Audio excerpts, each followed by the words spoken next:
तामसा प्रकरण जे चालू आहे आताचे की अल्पवयीन मुलीवर जे काही अत्याचार झाला, ज्यावेळेस ही घटना मला कळाली, मी दिल्लीमध्ये असताना मला काही पत्रकारांनी आणि काही माझ्या कार्यकर्त्यांनी निरोप दिला की असे असे प्रकार झालेला आहे. मी थोडीशी चौकशी केल्याच्या नंतर ज्यावेळेस मला लक्षात आलं की हा माध्यमिक शाळेवरचा आमचा मुख्याध्यापक आहे, मी स्वतःहून डीवायएसपी मॅडमला फोन करून सांगितलं की कठोरावर कठोर कारवाई झाली पाहिजे.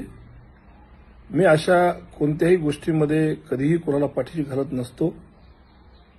मी साधा कोणी दारू विक्रेते असेल किंवा वाळू विक्रेता असेल किंवा कोणता मटकावाला असेल, अशा लोकांच्या पाठीशी मी कधीही नसतो. हा तर खूप मोठा गुन्हा आहे आणि अशा गुन्ह्याला पाठीशी घालणारा किंवा त्याचं समर्थन करणाऱ्यापैकी मी नाही.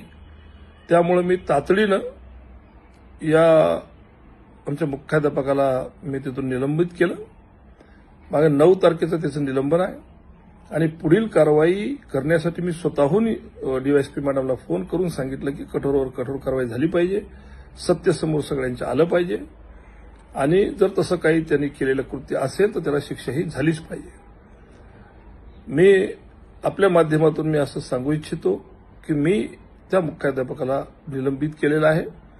नवीन मुख्याध्यापक पुजारी सर म्हणून तिथं कार्यान्वित केलेले आहेत आणि जर तो गुन्हेगार असेल तर त्याला शिक्षा नक्की होईल.